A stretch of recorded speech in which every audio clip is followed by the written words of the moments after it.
So I guess the business model of the Donmar is based on the ability to attract really great artists.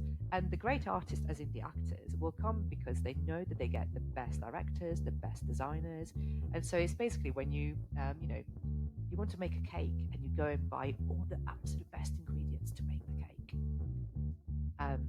And so people will come and they will have an amazing experience. And sometimes the play isn't for them because we do new writings, and sometimes it's not speaking to you, but you know that the quality is always going to be just stunning.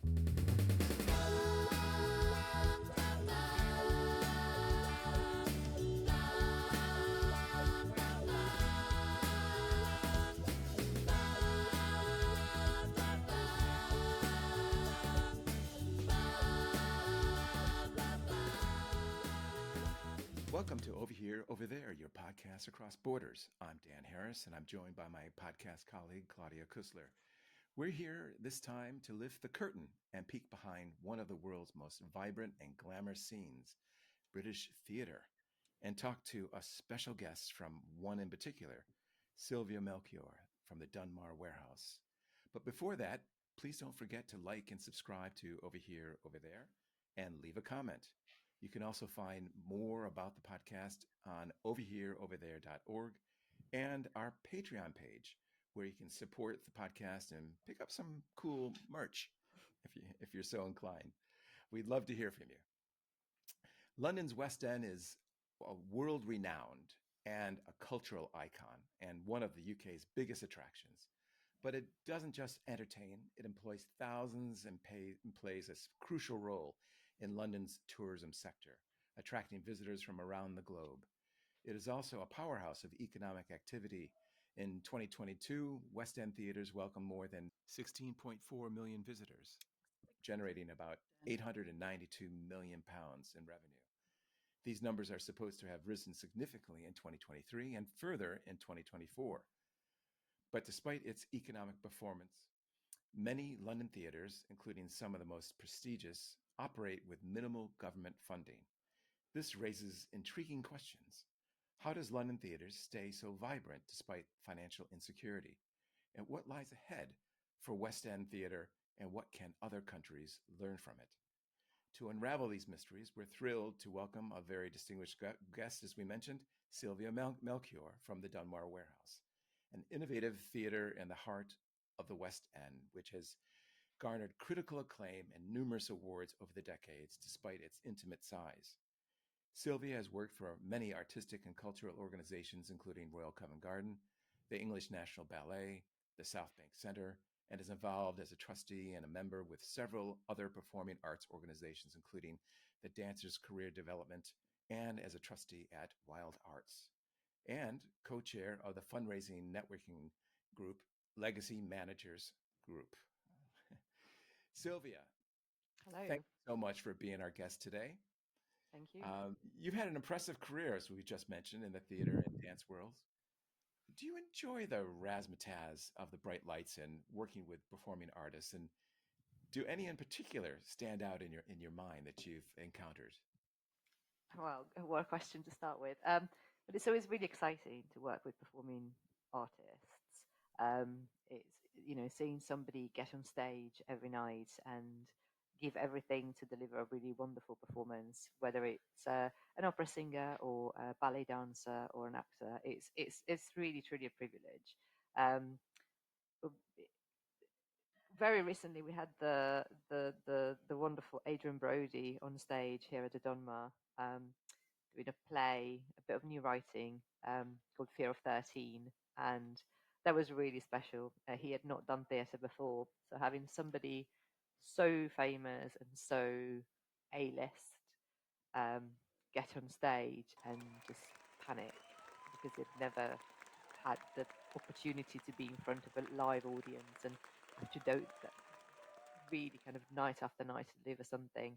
That was really cool. It was really cool just to see somebody, so huge suddenly look so small and terrified. It was really quite cool. He did a really great job. It was really, really a privilege. And then other things that I guess come back to memory are all the wonderful performances I saw when I was at English National Ballet, we did spend a lot of time as a fundraiser with a lot of the wonderful supporters we had in rehearsals. So it's sitting in a rehearsal studio watching somebody come in and try a move time after time after time after time, and just see how this tiniest bit of movement would make such a huge difference to the way that they delivered a ballet. Um, yeah, that was really great as well. Do you have a preference between the dance world or the Of stage? the No, I don't really. I don't think so. I used to think theatre was my preferred art form when I worked in ballet, and I feel like now I've moved away. I really miss ballet, so I don't think I have a favorite. It's a really nice. It's a beautiful kind of way of expressing something in very different forms. You've got the verbal form, or you've got the body language, and both are beautiful. So yes, I can't really say I've got a favorite. Well, I was so lucky actually to see Adrien Brody on stage at the Donmar, and I was blown away. I didn't notice at all that he felt small. I thought he was very big on that stage. Oh yeah, we got that. Yeah, and I especially came over from Germany to see that. Mm. So that shows that the attraction London theatre, what the West End has, and you're someone so deeply embedded in this world of theatre. What do you think that makes British theatre so unique on a global stage in your eyes? And what is the current state of this industry? Is it struggling or thriving?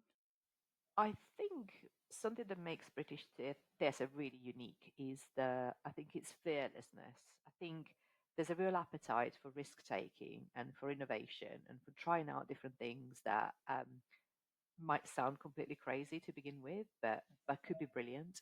And I think that's something that, through the support of the Arts Council, many theatres have been able to do very successfully.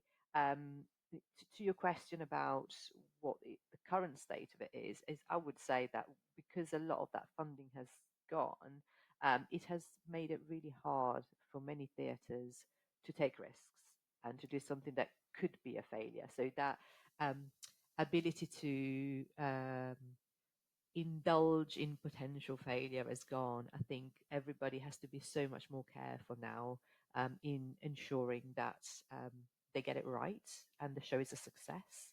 That it has made people a bit more fearful of taking risk, which I think has an impact on creativity and on innovation as well. Mhm. Right. And how does that compare to, say, like Broadway or other countries as far as the challenges it's faced? Because I mean, you're talking about risk there, so you're up in the ante as far as the performance goes and what you do operationally as well. Yeah, I mean, I think you can see a similar issue, although obviously in the States, the Arts Council isn't really a thing. But I think since the pandemic, the cost of producing shows and putting shows on stage has risen massively, partly because of the cost of living crisis, and just everything has just gone up in price massively. And so for commercial producers, be it in the West End or on Broadway, to take the risk of putting on a show, um, things have really changed, and I think everybody's just kind of staying away from things that feel like they might not be a commercial success. So you see, I think, a lot more sort of celebrity casting. You see a lot of very well-known titles, and I think that's the main thing that I see happening at the moment. Mhm. So A lot so of the safety. so certain of the stars get their roles, but for actors hoping to break through, it might be a little bit more challenging. It's That is, harder. It's definitely harder. Yeah. yeah. But the theatre that you're working for, the Donmar Warehouse, that one has become synonymous with theatrical excellence and success. Both Dan and I were so lucky with our respected families to actually enjoy so many performances there. And s- by most of them, we were so blown away. And I'd say some of them really were life-changingly good. So an absolute breathtaking experience anytime we came there. So can you tell me a little bit about this mystery? I mean, this Donmar Warehouse is such a tiny space compared to other theaters in the West End. Correct me if I'm wrong, but it I think it only has 250 seats or something. So it feels quite intimate in a way. But how do you manage it that such an intimate, small theater produces world-class theater plays and performances and rival so much larger theaters?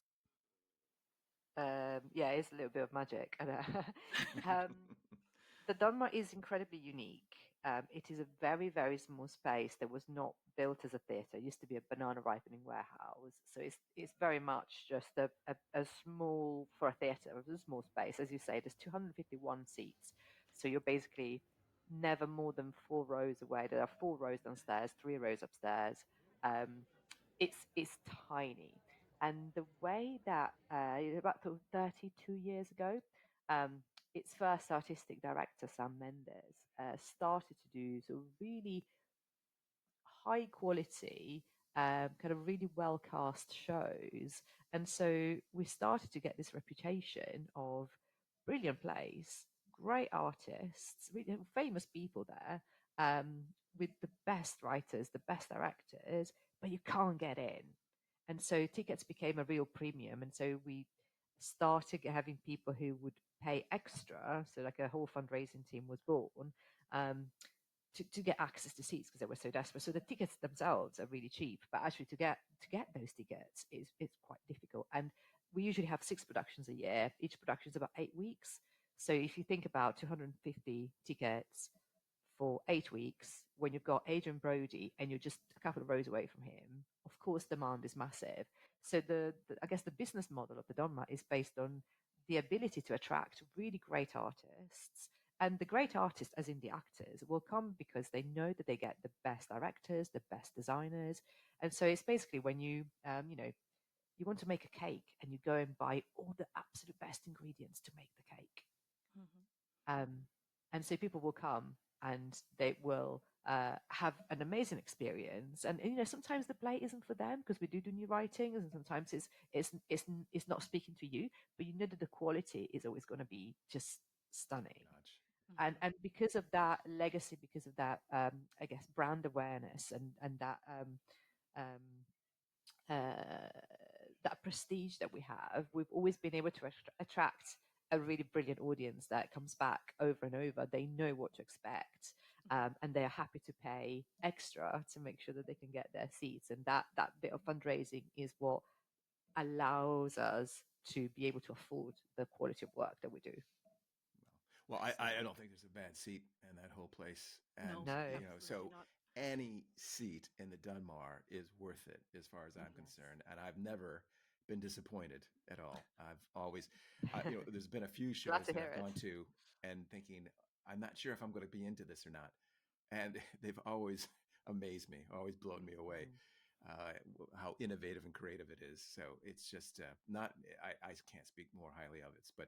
But how do you balance what you mentioned with the artistic integrity with the financial stability of it all? So you got the small space, 250. You can track the big stars. So how does that balance work financially versus the artistic pursuits? It is a balancing act, as you say. So essentially, we have an artistic director who will make sure that the work that we present has artistic credibility. So it's really their job, and they have a team of people that they work with, where they really focus on thinking, how do we make this show brilliant? And so, yes, we could have this super famous A-list actor in this role, but is it really the best person? So I think everything that we do is very thoughtful, is very much thinking about, is this the best version of this work that we can offer to our audiences? And a lot of thought goes into that. So there's a really robust process for our artistic team to, I guess, assess the kind of work that we choose to do. We see ourselves, because you can't do everything for everybody, that you can't be the kind of place that attracts all kinds of audiences. And we very much see ourselves as a theatre for people who are curious about really great theatre, people who are passionate about really great theatre. And so we need to deliver really great theatre. And as I said, because of the scale of the plays, because it is so small, it means that theatres, the tickets are really high in demand. and because that drives all of the philanthropy and the business partnerships that we do. So we kind of try and keep our ticket prices low, but we make up for it by raising loads of money from people who are passionate about what we do and just want to make sure that they come here regularly. So you've got demand. You've got the demand, and it's that's what I was amazed at. The ticket prices are reasonable. They are for a for the West West End, End, and yeah, absolutely. you're getting stars right in front of you, as well Yes. as very talented cast across the board, and Mm-hmm. you're just a few rows away. Yeah. I can't say enough. I mean, anyway, Yeah. that's just It's a fantastic. very, very fine balance, and we just need to make sure that everything, you know, everything is done right. We And just we need to deliver consistently that level of mhm, quality, which makes people want to come back over and over and mhm, pay extra to make sure that they can come back over and over. I should also say that alongside, because it makes it sound like we're some kind of private club of theatre, but alongside the tickets, the top rate, top rate, top price tickets you can buy at £70, or the ones you get free through your membership or your patronage. We also have a ticket scheme for young people, where you can buy a ticket, a top price ticket, for just £20 if you are under 35. And oh every wow, show has 35 tickets available at that price. And at the same time, we also do a lot of work for schools for free. So we have local schools that are that have very high free meal ratio, meaning that the kids who go there are not very wealthy, and so they probably don't have a chance to go to the theatre. So we offer them tickets for free throughout the year across all the productions, and all of this is funded by fundraising. mhm. And where would those young people go? Can they find those cheaper tickets on the website? It's on the website, yeah. Okay, You have to. okay, It's almost like a free subscription. So you sign up. You have to supply your proof of age, okay. and then you have the ability to get. It's almost like a small priority booking window. You go in and you book your tickets. Oh, okay. That's fantastic to know. Okay. Um, Both Dan and I and our respected families have been audiences in the audience at the Donmar. And the thing that attracts me is that it doesn't feel like I'm observing a show. It sucks me right in because it is such an Mm, intimate space and so unique. So you are absolutely involved in the play and in this mm. world of performances. Um, but what attracts the actors to play there? Because it is certainly different to especially those A-listers to be in front of such a small scale audience. Is it the financial possibilities? Is it because the production is so, unique and good? What attracts the A-listers to actually perform there? Because they could just do a movie Yeah, for a yeah, yeah. million, Yeah, for but sure. they, Oh, well, but it's they, definitely, yeah, it's yeah. definitely not the financial side of it, because they all get paid the same industry rate, which is about £700 a week. So even if you are Adrien Brody, that's what you get paid. But Wow. ironically, if you are Adrien Brody, you can absolutely afford to do a job that pays you very little for a short amount of time. It's a lot Mhm, harder to accept that salary if you are an up and coming young actor who might need to get an extra job in a pub to be able to still pay the rent while being paid £700 a week. mhm, So it's not that. I think it's partly the atmosphere. It's a very unique atmosphere. You are in there with this kind of tiny group of audience members, and you really get their I guess their feedback as they watch the show. So you kind of you're feeding off each other. Like the energy is constantly being exchanged, mhm, and that's a really special thing that a big Western theatre doesn't give you as a performer. That ability to just react, and see the reaction that your lines have on, and your performance has on the audience. The other thing is, as I said earlier, is that as an artist that you will be absolutely given the best opportunity to shine in on a stage where you are very visible. So the fact that you'll be working with the best director, you'll be working with the best designer, you know that everything else is going to be absolutely top notch, and so your performance will really be elevated by all of those things. So you're basically going, well, where do I want to go? Do I want to go here and get paid loads of money, or do I want to go there and really shine and really have a chance to show what I can do? And that's why a lot of big actors want to come and work here.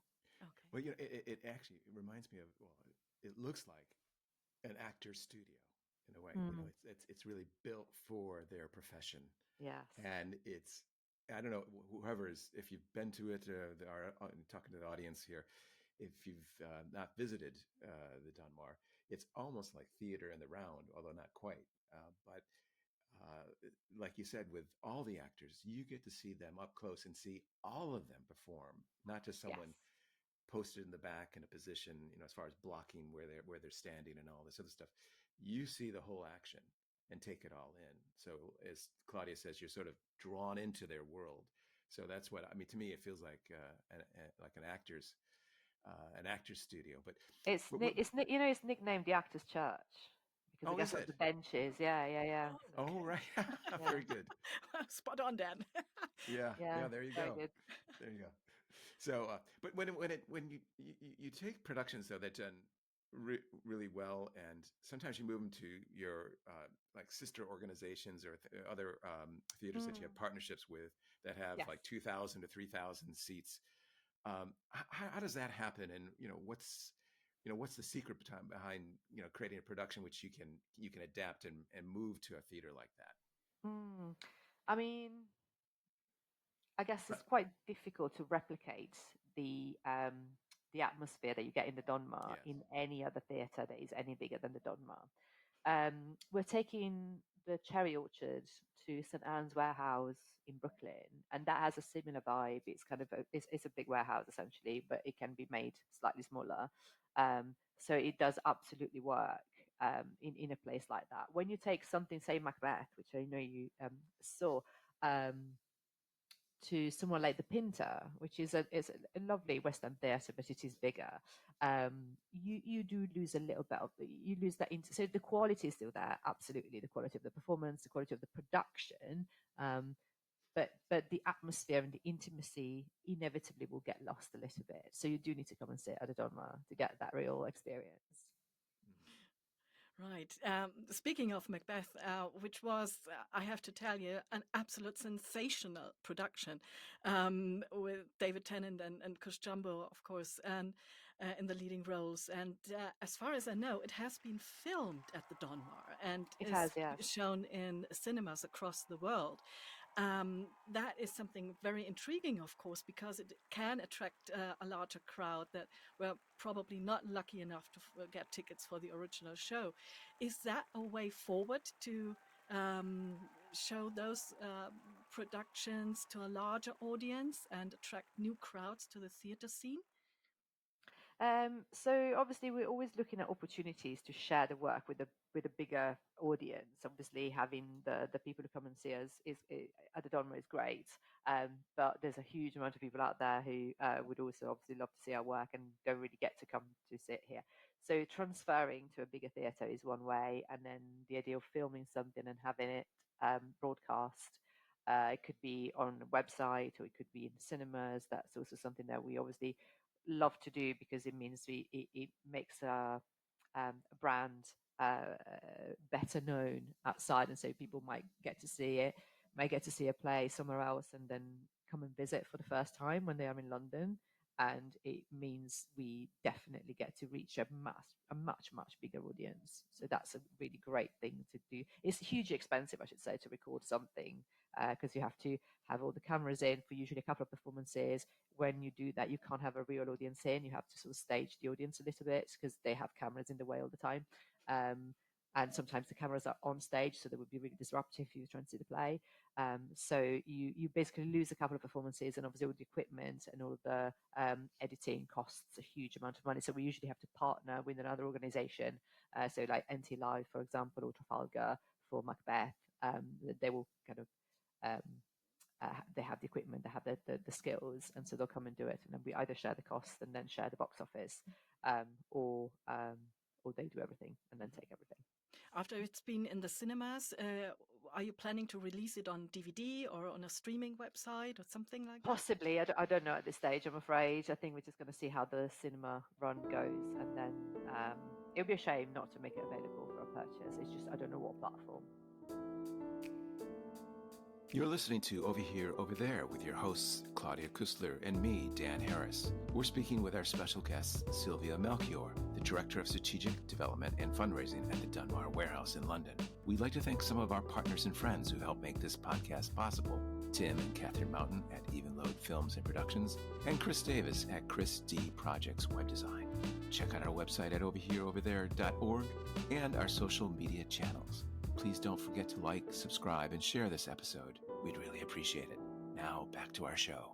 One of the things that that was very innovative, we mentioned earlier how innovative the Donmar is, and what you were talking to about that is we experienced with Macbeth the binaural technology, the headphones and bringing sound right into your ears within the space, the Donmar. What role do you think technology plays in modern theater production and audience engagement? And are there any innovations that you're thinking of that on top of the binaural technology that we experienced?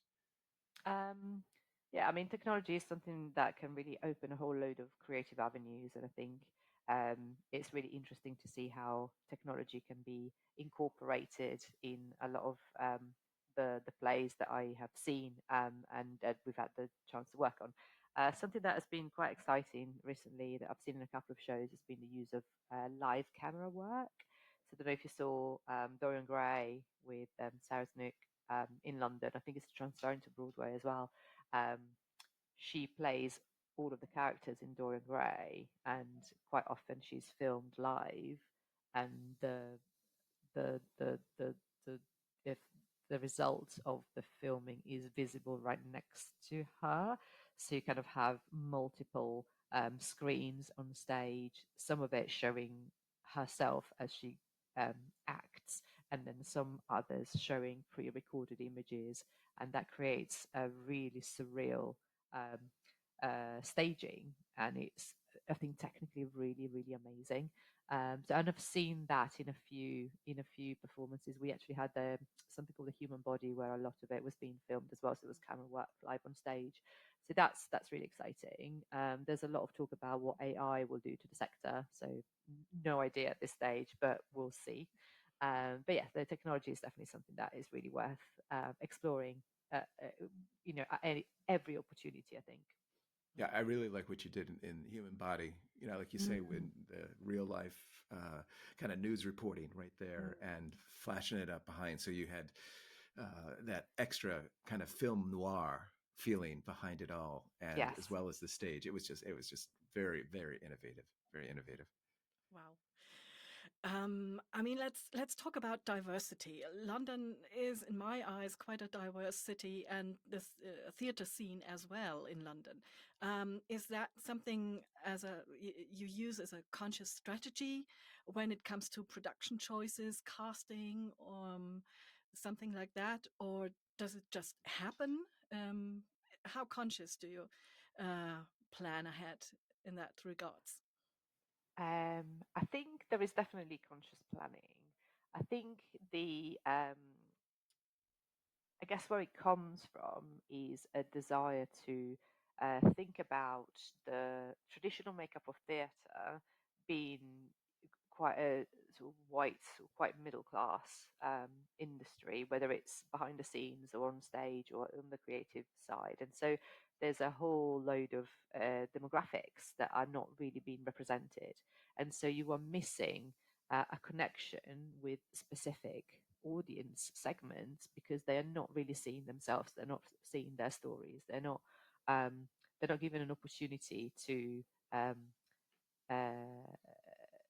experience something that feels relevant to them, and being performed by people who look like them. And so I think there has been, for the last quite a few years now, a real drive to correct that. So I think right now, quite a lot of the choices are happening.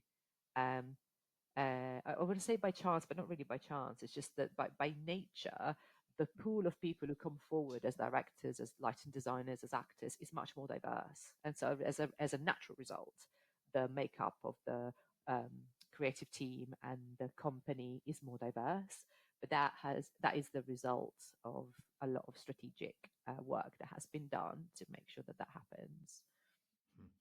Do you? How much do you get any government funding, or and No. if so, I mean, what? Wow. How are how has been the support from the government been, So we and used the to. cuts that have been happening, I guess, as well. Yes. So we used to get funding. We used to get about 8% of our total funding, which is pretty low anyway, from the Arts Council. In the last round of review by the Arts Council, we lost all that funding. They decided that we were no longer going to be part of their portfolio. That the portfolio gets refreshed every 3 years. So I don't know what's going to happen in the future. It might be that we choose not to request to go back into the portfolio, because I think we're finding that things are working okay for us at the moment. I don't know. But certainly, yes, it's the cuts that happen in the last round, partly because there's just not as much money available. Have impacted a lot of theatres. So we were one of the theatres that were impacted, I guess, fully because we lost all the funding, but many other organizations saw their funding cut. Oh my God! Wow, that is quite troubling in a way. I guess I guess the government has to make quite tough choices, doesn't it? It's like there's really not very much money at the moment going around, and not just in the UK, but I think across everywhere. But what you mentioned And earlier with the Donmar being in such demand, and the combination of all the way you've got it operationally, and just the position of it in the market in the West End, you're doing okay. we're doing okay. I think we have a sustainable financial model. That means we can do what we want to do in a way that doesn't have it doesn't hold us back, for sure. Yeah. But do you think that the government should take some measures to ensure sustainability and growth of British theatre? Because it is important on so many levels to have a thriving art scene and a thriving theatre scene. I mean, for sure. I mean, you can, of course, you can argue that it makes financial sense, it makes business sense, it's great for skills, because we do a lot of training. It's good for education, because we do spend a lot of time with young people. It's just good for people, because entertainment, is great. Just being able to go to the theatre is great. But I'm also fully aware of the um, com- the competition for funds that exists at the moment in all of the public sector. You've got the NHS that's underfunded, you've got housing issues, you've got real problems in terms of the energy infrastructure that is completely underdeveloped. So of course, if you are the government, you have to make some choices, and you have to think about what your voters would want you to do. And I don't know how big the portion of um, voters are theatre goers. So I completely understand it. I do think that there are other ways in which the government can support the arts sector that isn't necessarily just by giving money directly via the Arts Council. I think there's absolutely a way of incentivizing private giving, whether it's corporations through tax benefits, or whether it's by just really educating people through philanthropy. So I think there are lots of different ways. I mean, we do also get theatre tax relief, which is incredibly helpful at the moment. So we do get, we've got the ability to claim back on some tax because of what we spend on productions. So that's hugely valuable. So there are lots of different ways that the government can support. It's just how loud of an argument we can make for why we are worthy of that support, I think, is the question. So the message to any government minister or policymaker is be creative and innovative with your support and during these times. Because there was a 22 billion pound funding gap when the government came on, and then now it finds that it's 40 billion. So the problem is getting larger as far as for sure that goes. So what would you say, given what you said, what's your main message to I think the say the message government minister?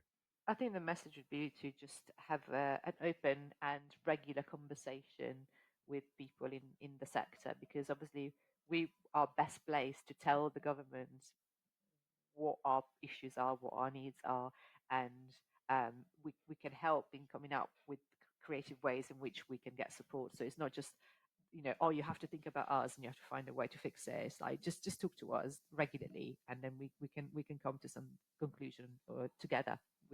It works best if there's mutual understanding. Yeah. And is there anything the public, you wish the public to do more to support the arts, apart from going to the theatre, of course, or becoming a patron? I think just trying out different things. So not necessarily always booking for the things that they know they're going to love, or I'm just going to see your favorite play for the 15th time, or you're going to see that show because it's got a super famous person on it. I think try, just be curious. I think so. Don't always just do the obvious thing. Try out different things, and I fully appreciate that. It's hard to go out when it's cold, and London is a big place, and getting home is hard, and tickets are expensive, and you buy one ticket, it's however much, and then you buy two, is twice that, and then you want to have dinner out, and so it suddenly becomes several £100 for a night out, which you can just be at home and get a delivery on, I don't know, Deliveroo and Netflix, and you're still having a lovely time. But try something new, go out of your comfort zone. I think it's my suggestion. And what would you say? I mean, for this podcast, we're over here, over there, and we say, how do we see others and others see us, and how do we learn across the divide? And that's our mantra. But what could other countries learn from, like the Donmar's approach or the West End's approach to theater, do you think? Well, I guess the Donmar Approach and the West End is so incredibly different, right? Because we're a charity, we don't work commercially, we're a non-profit, whereas all of the West End theatres are big commercial operations, and some of them are run on a very large scale. But I think there is something, just the way that I guess the UK subsidised or non-profit theatres work is somewhere halfway between European model and the US model. So you can, if you are in Europe and you are fully funded by your government, and you might now start to think about how you generate additional revenue, there's a lot that you can learn from places like the Donmar or some of our peer theatres in London and indeed in the UK, in how you can use your assets to generate more money and have more to do more. And then I guess on the other side um, of the argument, I think if you are completely reliant on fundraising, like most theatres in the US are, um, it can be interesting to look at the freedom that you have when you can take those risks, because you have got some kind of government funding that allows you to not have to worry about box office and audiences all the time, and develop something even if you have no idea if the audiences are going to like it or not, but it feels exciting. So there's something about both sides that I think is it works really well in the UK. It's a really sort of soft spot in between the two. And are there any other aspects of theatre scenes in other countries that you would like to see more in London? This is really hard. So I think I would love to see. This is just such a fundraiser thing to say, though. The way that things work in the US, because everything is so dependent on donors, it means that the creatives and the actors work more closely with the theatre to help make sure that those donations come through. And I find that in the UK, that's really hard. Like a lot of artists and creatives are really they're a bit scared of money. They're a bit scared of asking for money. They don't really like talking about money. And so having people really involved in all of the activities that we do, whether it's events, meet and greets, could be anything, dinners, they're really reluctant, and that really bothers me. It just makes it makes my work really hard.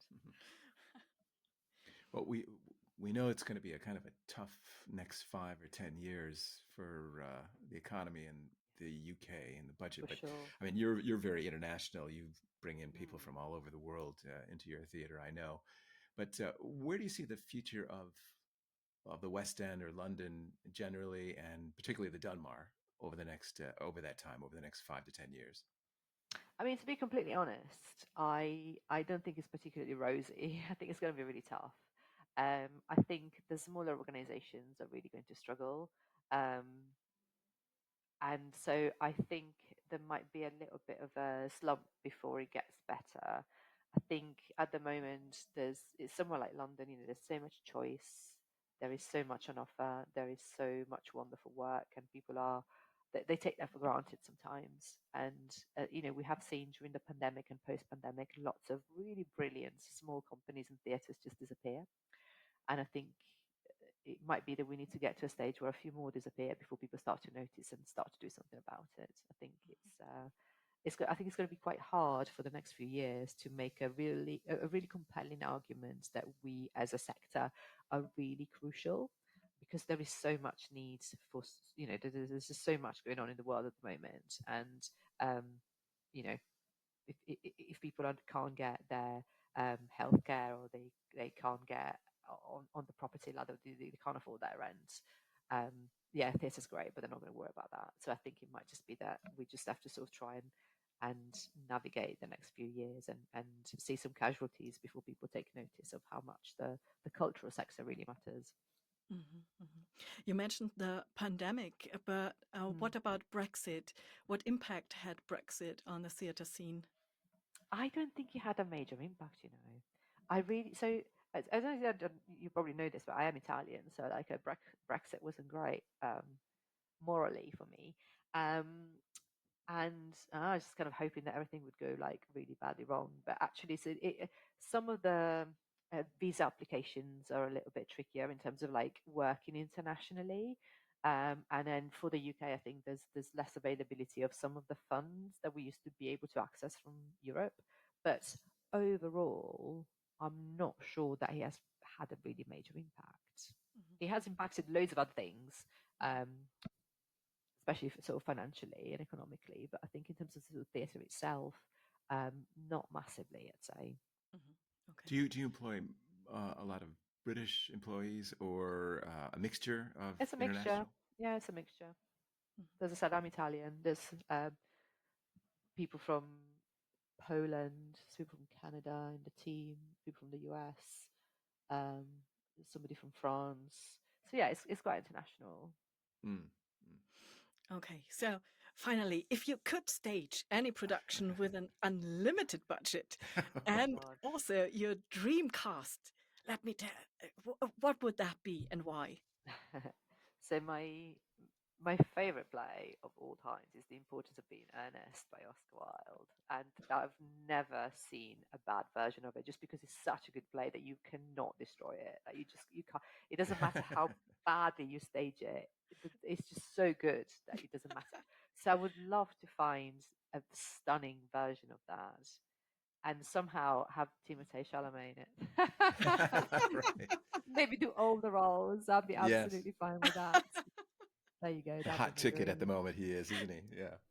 Yeah. So, Well, well, great. the tickets would be rare to come by. Yeah, for sure. So, well, we'd like to thank our special guest, Silvia Melchior of the Donmar you. Warehouse. You can send us your feedback via our website at overhereoverthere.org, where you can also find our Patreon page, where you can become an OHOT member and pick up some cool merchandise, as we said.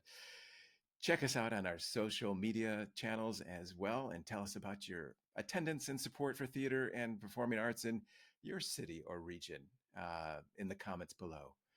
Polite, insightful, humorous, and constructive comments are also welcome in any language, so please be in touch. Please like and subscribe the podcast. You can find us on YouTube, Apple Podcasts, Spotify, and all major podcast platforms. Check out our website for the next unmissable podcasts. Until then, thank you for listening to Over Here, Over There.